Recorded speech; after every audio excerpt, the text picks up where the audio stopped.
Hi guys, it's Taya and welcome back to my YouTube channel. First, I want to take a moment to thank everyone who commented, liked, shared my video, and even subscribed to me. I thank you so much. It means, you can't even describe it. It's how much it means to me. Well, this video is all about answering your questions because I do want to give you the most information out of my journey to help you guys. So one of the main questions I got was, how tall are you? I'm 5'3". I might not look it in camera, but trust me, I'm short in real life. A lot of people were concerned with my version of keto from the first video. A lot of people thought I was blaming keto for my eating disorder, when the truth is I kind of had an eating disorder to begin with my whole life. I was always an overeater, but I never really labeled myself as having an eating disorder just because I was obese.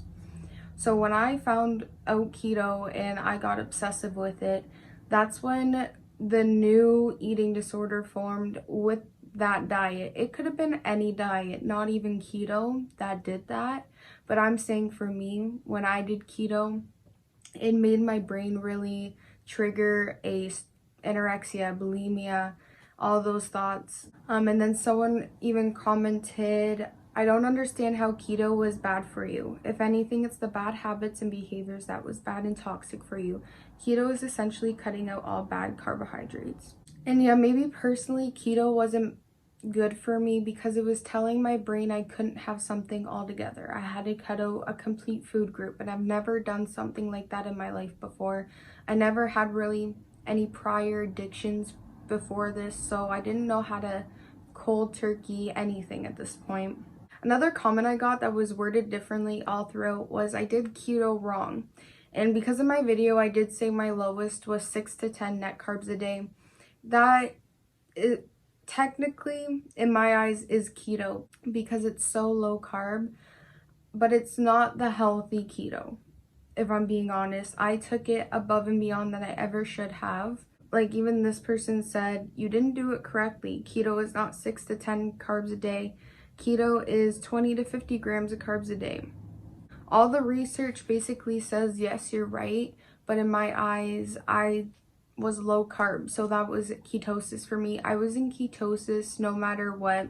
If it was 6 grams, 20 grams, 30 grams, as long as my carbs were lower than my fat and protein, I was in ketosis. I'm actually happy I got this question because he said weightlifting for 2 hours, not even professionals do that. Sorry, that's crazy. I hope people don't start doing this because you will wreck their muscles and ligaments.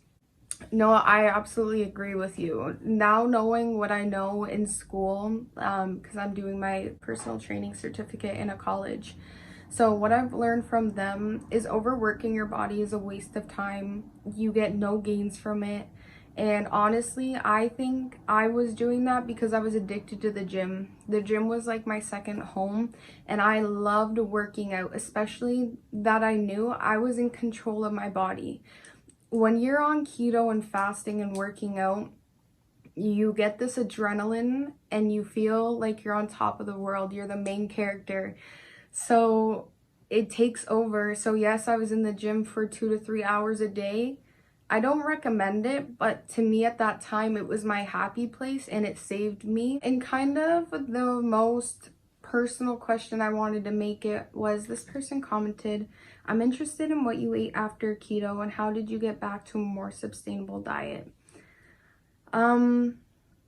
This one's a little harder question to answer because when I got off of keto, that's when I got scared. I got really scared to start eating normal again. I did not want to put on the weight like everyone said in their videos. They were gonna gain 30, 40 pounds back. Even people in my real life were telling me, you're just gonna gain it all back. At that point in the stage of my weight loss, I feel that I was so far into it that doing what I did afterwards wasn't a big deal to me at that time.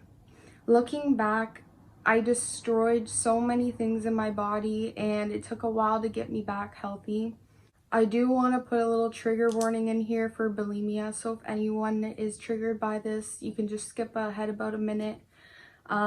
But my eating disorder after anorexia, I was at 127 was my lowest. I looked into the eating disorder bulimia. Like, I've heard about it from doing projects in grade school and high school. It was never something I even thought about, even being obese, like eating and purging it. It wasn't something I did. So learning how to do it, I had to force myself how to do it, and that was like torture to me. And it got up to a point where for about 3 to 4 months, I would purge my meals, not all meals, but if I had a cheat day or a cheat meal, I would purge it. And over those months, it just progressed so bad that anytime I looked in the mirror and I felt like I even looked bloated, I would want to purge. And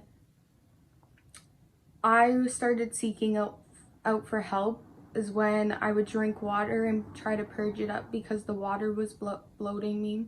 So I did seek out, and I had a dietitian, I had a nurse practitioner, and I did have just a normal therapist to help me along the way. I seen them for about a month or two, and I actually had to take time off of work to get through this to heal. I had to go stay with my Grammy because she actually helped me. She helped me how to eat again, and it's not a sad thing that I couldn't do it on my own. And it was really, I'm really thankful that I did have her support to get me healthy again. This was all just when COVID hit back in March, so not having the gyms kind of affected the way I learned how to eat again because I didn't want to purge it out.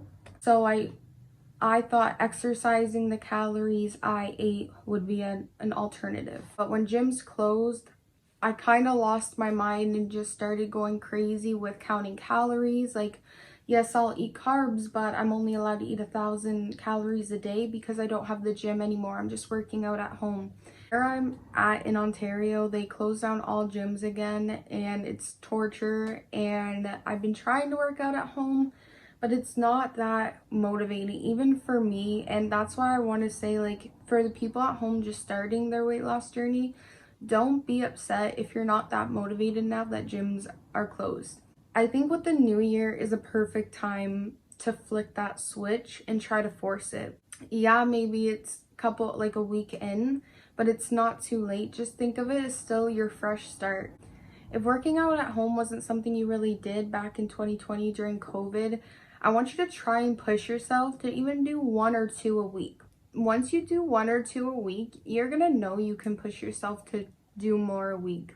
And then eventually at the end of the month, you're gonna be working out 3 to 4 times a week at home, and it's gonna feel like a habit now. Like after 3 weeks, you form a habit. And something I'm actually gonna start getting back to in 2021 is meal prepping, because once I stopped counting calories, watching what I ate, I really stopped meal prepping and I hated it. It saved me money for one, and two, it kept me on track with what I'm eating, and three, it portions out your food so you're not prone to overeating or undereating.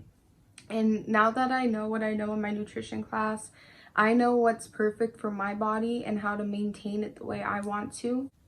And that kind of leads me into the comment that I got that asked me, what do I eat now?